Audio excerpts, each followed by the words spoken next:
आप सभी का मेरे चैनल में स्वागत है। आज हम हिंदी व्याकरण में अलंकार पढ़ेंगे। सबसे पहले हमें यह पता होना चाहिए कि अलंकार क्या होते हैं। अलंकार दो शब्दों से मिलकर बने होते हैं। पहला शब्द है अलम प्लस कार। अलम का अर्थ होता है भूषण या गहना, या उसको सजावट का सामान या सुंदरता बढ़ाने वाला भी कह सकते हैं। और कार का मतलब होता है बढ़ाने वाला या करने वाला। जो काव्य की सुंदरता बढ़ाए वही अलंकार है।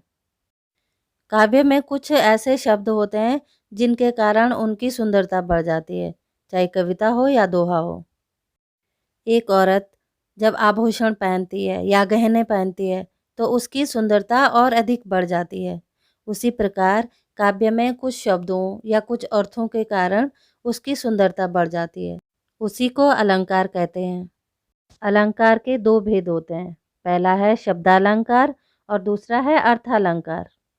शब्दालंकार का अर्थ होता है जहाँ साहित्य में मतलब काव्य में विशिष्ट शब्द प्रयोग के कारण चमत्कार या सौंदर्य आ जाए, वहाँ शब्दालंकार होता है।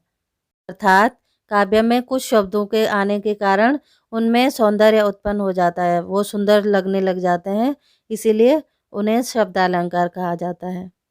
जैसे उदाहरण के तौर पे मैंने यहाँ लिखा हुआ है चारु चंद्र की चंचल किरणें। अब इनमें च च च हर शब्द में च का उच्चारण हो रहा है या च की आवृत्ति बार बार हो रही है, इसलिए इन पंक्तियों में सौंदर्य आ गया, मतलब सुंदरता बढ़ गई है।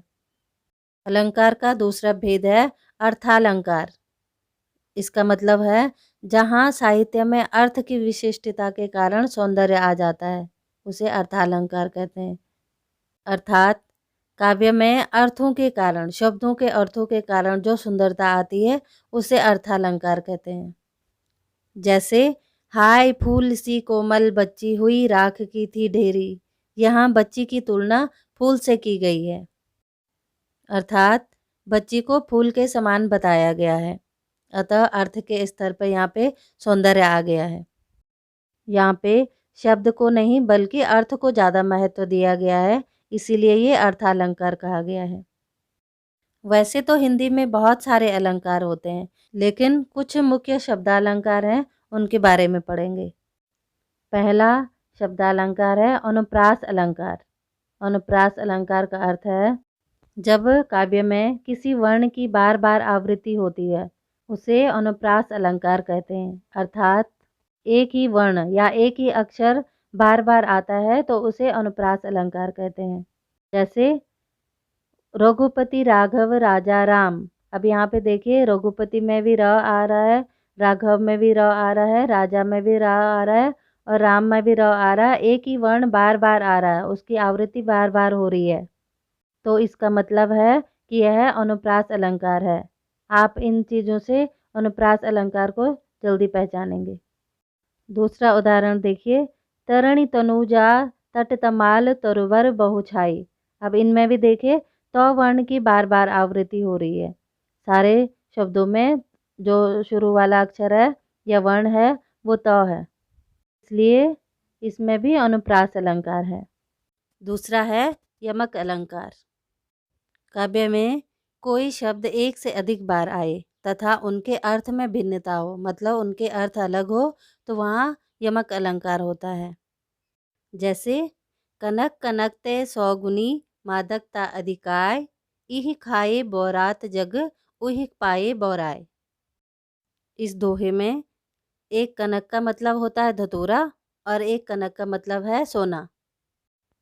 धतूरा और सोना में मादकता अधिक होती है। मादकता का मतलब होता है नशा।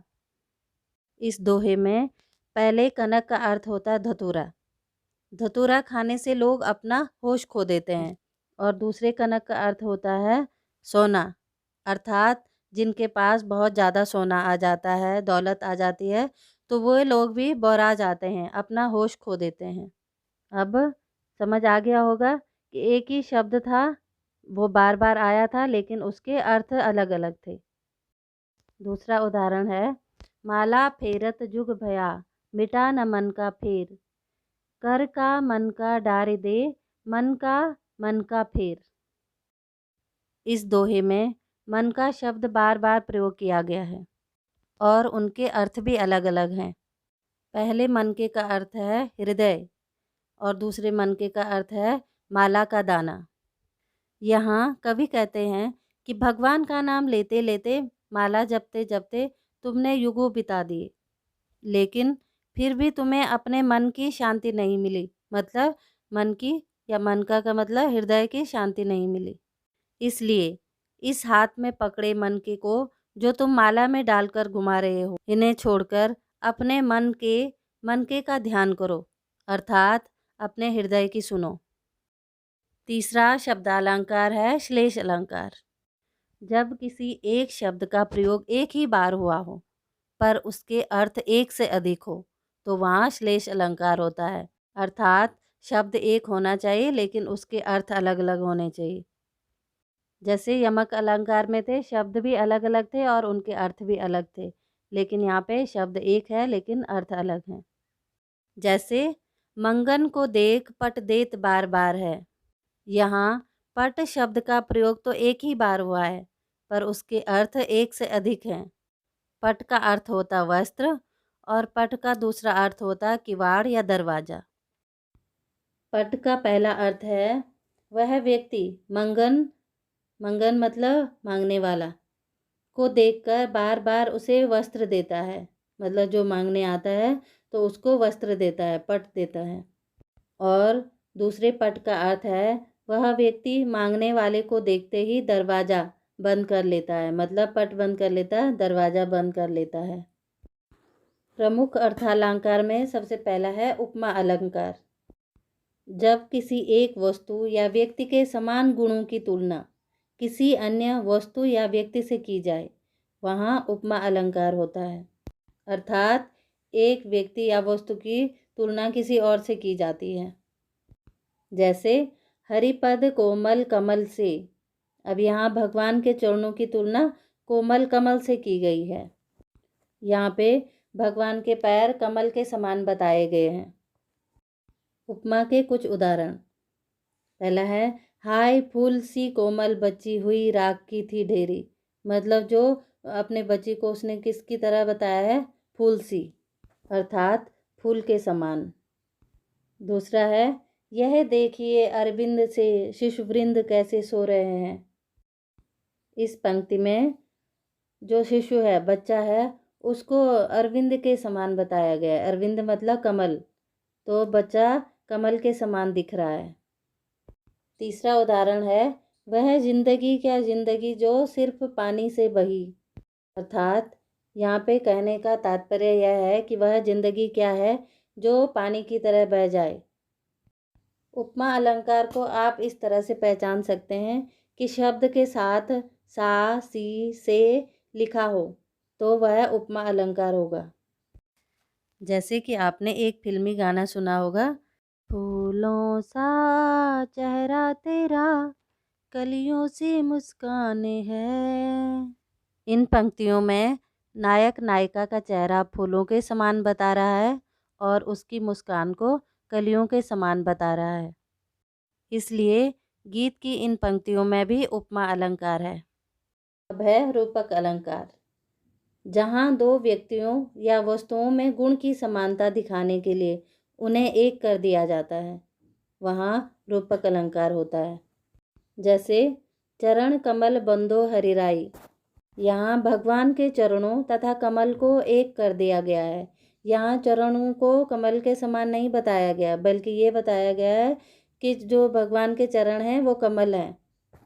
अगर समानता होती तो वो उपमा अलंकार हो जाता है। अब जैसे दूसरा उदाहरण है पायो जी मैंने राम रतन धन पायो। इस पंक्ति में मीरा जी कह रहे हैं कि मुझे राम रतन मिल गया है। राम जी को रतन के समान नहीं बताया गया, बल्कि राम रत्न है ये बताया गया है। भगवान के नाम और रतन धन को एक कर दिया गया है। अगला उदाहरण है गुरु कुम्हार शिष्य कुंभ है गड़गड़ी काड़े खोट। इस पंक्ति में गुरु और कुमार को एक कर दिया है।